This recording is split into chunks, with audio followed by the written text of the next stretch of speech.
안녕하십니까. 이제 돈 버는 부동산 시간입니다. 오늘은 12월 26일, 어저께 성탄절 휴일 잘 보내셨습니까? 자, 지금 3기 신도시 발표 이후에 이제 뭐 여러 가지 분석들이 나오고 있습니다. 저희도 저번 시간에 말씀드린 것처럼, 저번 시간에 2018년 정리와 19년 전망할 때 말씀드린 것처럼, 오늘은 저희도 3기 신도시에 관한 이야기 나눠볼까 합니다. 오늘 주제는 저희는 아무래도 조금 다른 시각이 될 수 있을 것 같습니다. 3기 신도시가 몰고 올 시장의 변화라는 주제를 가지고 이야기 나눠보도록 하겠습니다. 오늘도 저희한테 아주 좋은 정보를 주실 분은 주식회사 도시아공간 곽창석 대표님입니다. 안녕하십니까? 예, 안녕하세요. 네. 지금 뭐 하남, 교산, 남양주, 왕수, 과천, 인천, 계양 이렇게 네 군데가 발표됐는데 뭐 우리가 주택법상 보통 신도시라고 한다면 100만 제곱미터 한 30만 평 이상을 얘기하니까 뭐 과천은 이제 뭐 공공택지지구라고 불린다 하면 세 군데 어쨌든 네 군데가 지정됐습니다. 그래서 21년도부터 공급할 예정으로 이제 발표를 했는데 시장의 변화 어떤 변화를 우선 꼽을 수 있을까요? 우선 신도시 규모라고 하면은 이제 대규모 택지지구하고 신도시의 경계선이 정확한 건 없지만은 그렇죠. 하남 미사 지구가 경계선 정도 있거든요. 그래서 어떤 경우에는 뭐 미사 강변도시, 미사 지구, 그렇죠. 또 미사 신도시라고 부르기도 하는데 근데 판교는 신도시라고 부르잖아요. 그러니까 이번에 발표된 것 중에서 신도시급은 왕수? 그렇죠. 남양주 쪽이 해당되는 것 같고요. 나머지는 택지지구인데 네. 하남 교산 지구는 신도시하고 지구 경계선에 있는 네. 정도 수준인 것 같고요. 이 보면은 이제 신도시 발표를 80년대 말에 1기 신도시, 또 2000년대 초에 2기 신도시, 또 이제 최근에 3기 신도시 발표를 했어요. 네. 이 신도시 발표가 이후 시장을 주도하게 됩니다. 그리고 이제 장기간에 걸쳐서 수많은 수혜자를 배출하기도 하고 또 피해자를 양산하기도 합니다. 그렇죠. 그래서 신도시에 따라서 이제 어떤 마인드를 가지느냐에 따라서 결과적으로 뭐 앞으로 10년 여 동안에 이득을 볼 수도 있고 피해를 볼 수도 있는데 이제 지금 언론에 발표되는 내용이라든가 여러 가지 유튜브에 나오는 내용들이 지나치게 단기적인 면만 보고 또 오해하는 측면들도 많은 것 같아요. 그래서 나름대로 이제 제 의견을 말씀드리려고요.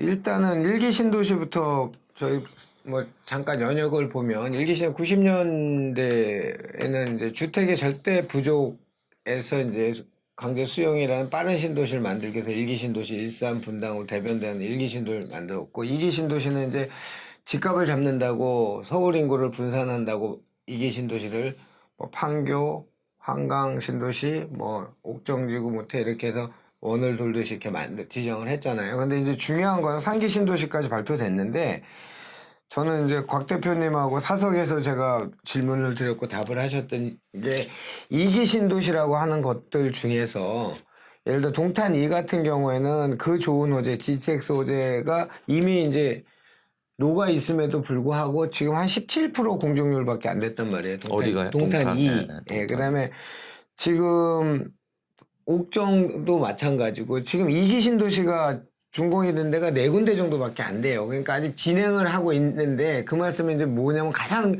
3기 신도시의 여러 모든 매체에서 또는 분들이 키로 잡는 게 이제 교통 개선, 여건 개선이잖아요.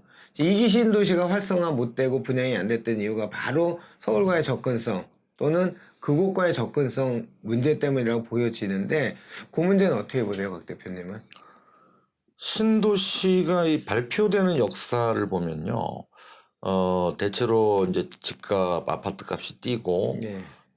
처음에는 여러 가지 규제를 내놔요. 뭐 세금도 높이고, 또 주택 시장을 뭐 집값을 잡으려는 여러 규제를 하다가, 네. 그게 잘 안 되면은 이제 마지막에 공급 대책이 나오게 되거든요. 네. 우리 1기 신도시 때도 보면은 이제 87년도에 집값이 뛰니까 이걸 잡으려고 뭐 토지 초과 이득세니 해서 여러 가지 규제를 했지만 전제 안 먹히고 하니까 어쩔 수 없이 분당 일산 같은 1기 신도시를 발표를 하고 결국 그 신도시가 개발되는 기간 동안에는 계속 집값이 뛰었어요. 예. 그리고 이제 90년대 들면서 실제 1기 신도시에 분당 일산 입주를 하니까 집값이 안정됐거든요.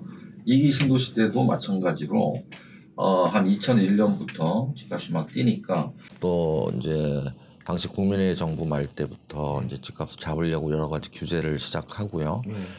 그러면서 이제 또 집값이 안 잡히니까 2기 신도시 한 10여 개를 발표를 했어요. 당시 뭐 대표적이었던 게 뭐 분당이라든가 분당이 아니죠, 판교라든가 이제 뭐 동탄이랑 김포 한강 뭐 이런 것들을 대전 도안까지 다 발표를 했었는데 그렇게 발표를 하고 택지 개발 예정 지구를 지정해도 계속 집값은 뛰었어요. 그러다가 결국 집값이 안정된 것은 이제 판교가 입주하면서 한 2008년부터 또 안정이 되거든요. 근데 장기간 또 안정돼 있다가 이제 2015년 이후에 집값이 뛰었는데 이제 2018년 와서야 3기 신도시를 발표한 거예요. 그러니까 쭉 이제 역사를 되짚어 보면은 집값이 뛸 때 정부는 집값을 안정시키려고 여러 가지 대책을 내놓지만 그런 대책은 대부분 무용지물이고 결국은 신도시를 입주시켜야 공급의 방점이 찍히는 거예요. 공급이 돼야 집값이 안정돼. 근데 지금 오해가 있는 부분이 뭐냐면 지금 각종 언론에 보면은 정부가 발표하기를 2019년까지는 이제 택지개발 예정 지구 지정을 마치고 20년부터 이제 보상이 들어가서 21년도에 공급한다 뭐 이런 식으로 발표를 하니까 그렇죠. 그렇게 발표하죠. 그러면 논리적으로 말이 안 돼요. 20년에 보상을 시작했는데 21년에 공급이 입주라고 판단해 버리면은 그러니까 분양을 얘기하는 건데 그렇죠. 21년부터 분양을 한다는 건데 그렇죠. 그것도 현실적으로 조금 어려워요.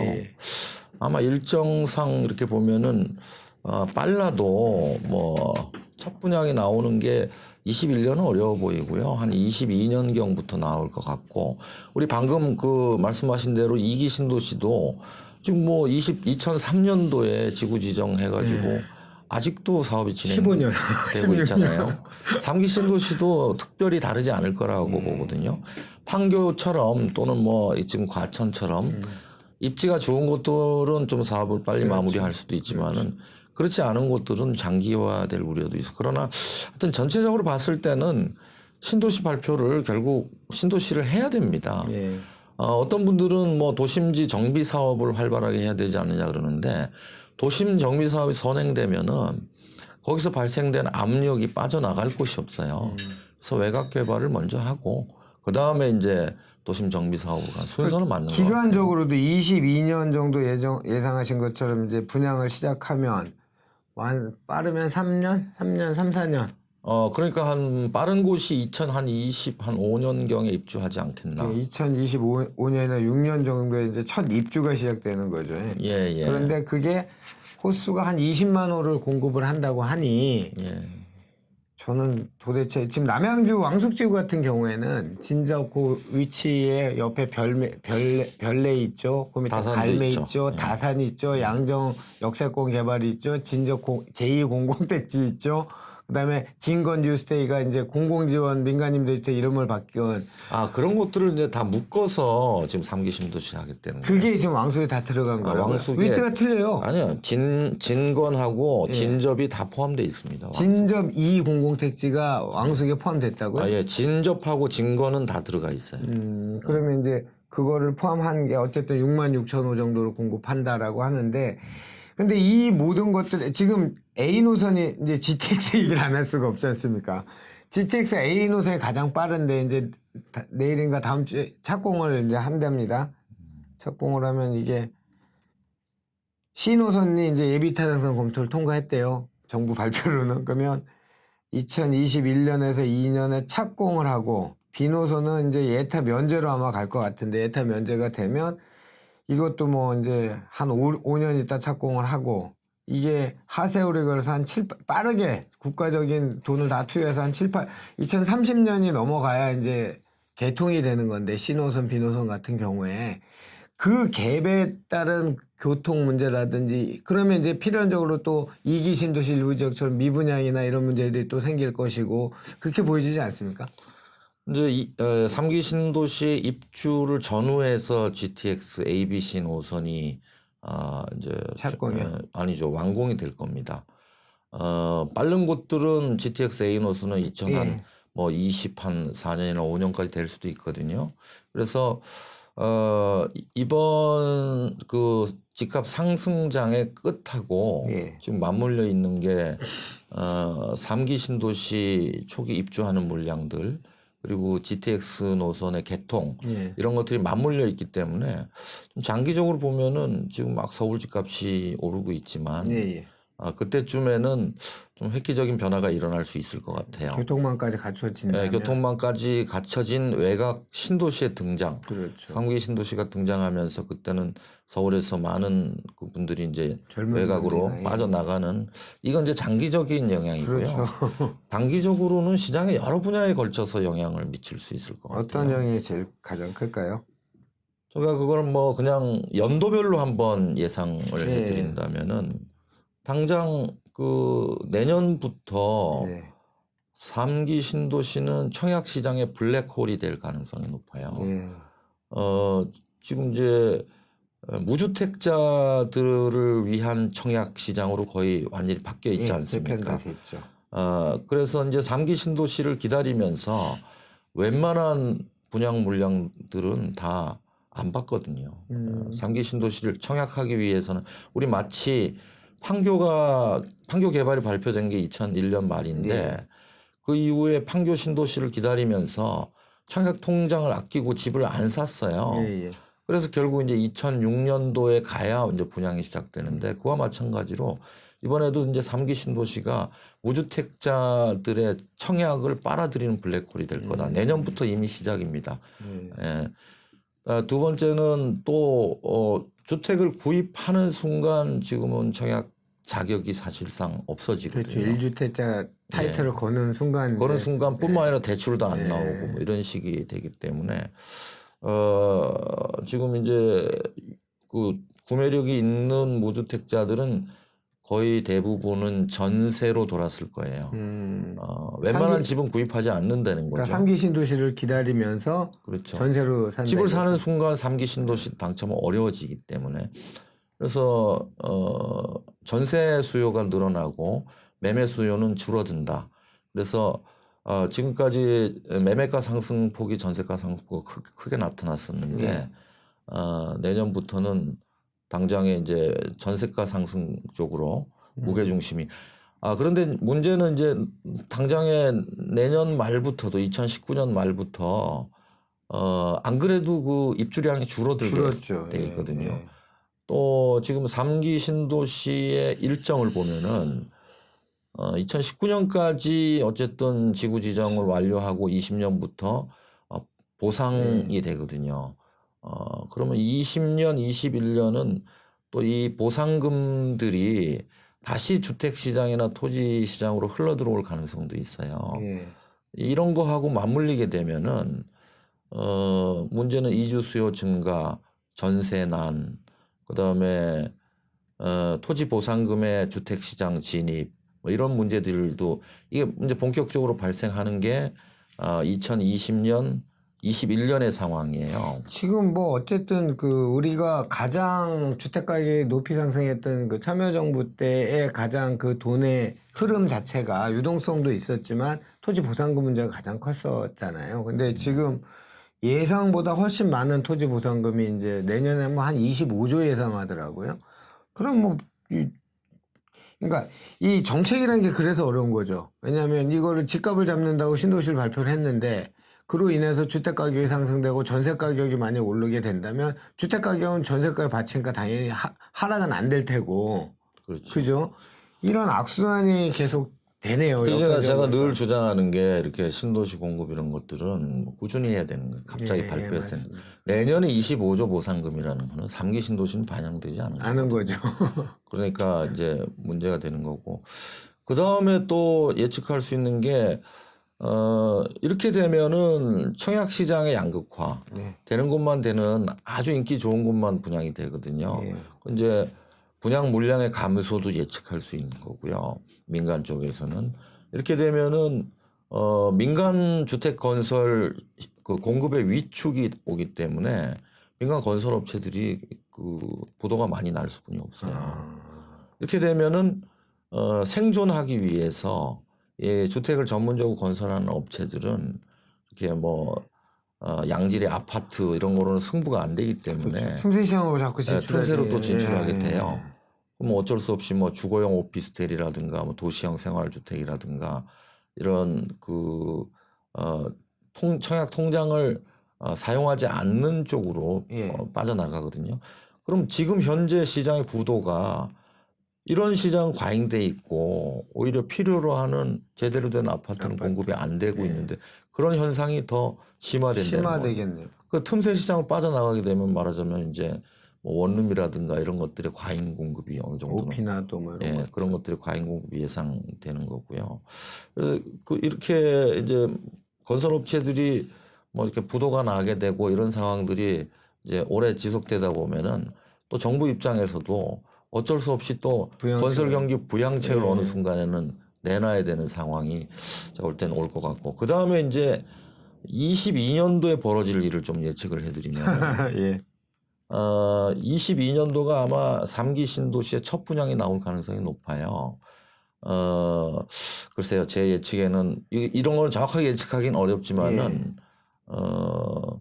좀 규모가 작고 예. 입지가 괜찮은 곳들 이런 것들이 사업 속도가 빠를 수 있거든요. 예. 그러면 이제 과천이 예를 들어 나온다.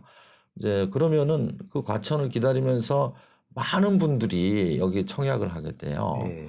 그러나 많은 분이 청약하지만 당첨자는 얼마 안 나오게 돼요. 항상 그렇죠. 뭐.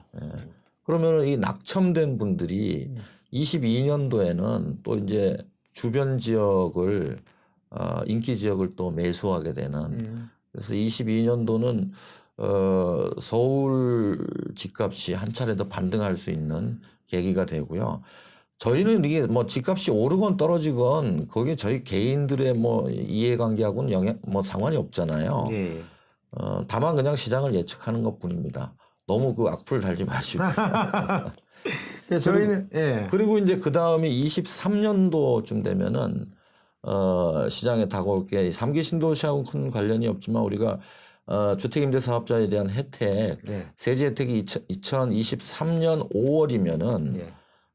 이제 5년 임대, 의무 임대를 채운 물량들이 나오게 돼 있어요.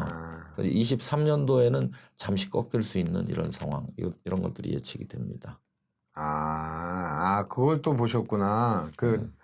우리 4월 1일 날 4월 30일까지 등록하라 했던 장기 임대, 단기 장기 임대 3월 31일까지 했죠.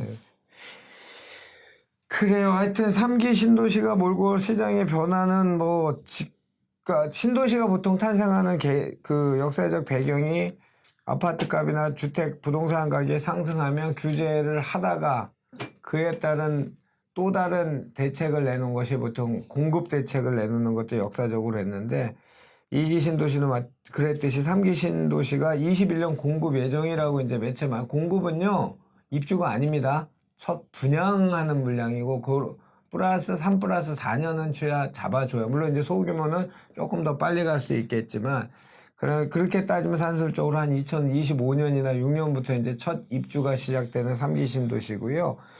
가장 당면한 과제는 뭐 교통망 확충입니다. 거기에 으뜸은 GTX ABC 노선인데 저는 조금 더 길게 봤는데 곽창석 대표님은 아마 정부 산업정책이다 보니 주거 안정을 위해서 훨씬 더 많은 방법을 해서 그 입주 시기에 맞춰서 아마 B노선, C노선도 개통이 된다면 획기적인 변화가 서울 실수요자들, 무주택자들한테는 어떤 변화의 장을 제공하는 것이 될 것 같다 말씀하셨고요.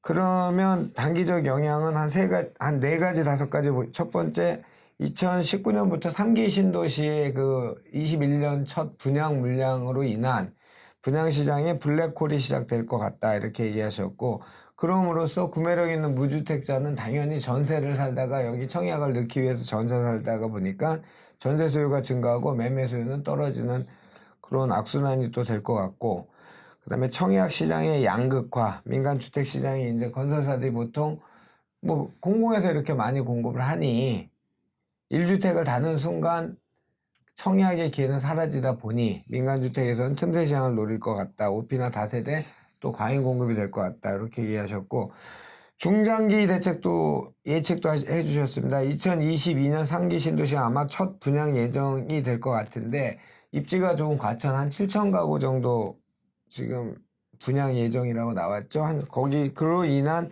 주변 서울 지역의 집값이 한 차례 반등이 예상되고 2023년에는 올해 그 3월 30일까지 그 임대사업자 등록을 하라고 했던 그 기한의 첫 단기 임대 5년 물량이 이제 23년에 풀림으로써 그 시장의 물량이 풀림으로써 조금 하락세를 예측할 수 있다. 뭐 이렇게 정리하면 되겠습니다. 하여튼 총평을 한마디로 하시면 상기 신도시 어때요? 박 대표님 보시기엔요? 1기, 2기 신도시와 다를 바가 없다. 똑같답니다. 좋습니다. 자, 오늘 곽 대표님의 상기 신도시에 관한 촌평 키워드는 1기, 2기 신도시와 다를 바 없다 였습니다. 다음 만나는 시간까지 건강하시고요. 끊임없이 저희 유튜브 많이 시청해 주시고 전달해 주시고 좋아요 눌러 주시고 그런 것들이 저희가 방송할 수 힘이더라고요. 자, 곽 대표 오늘 수고하셨습니다.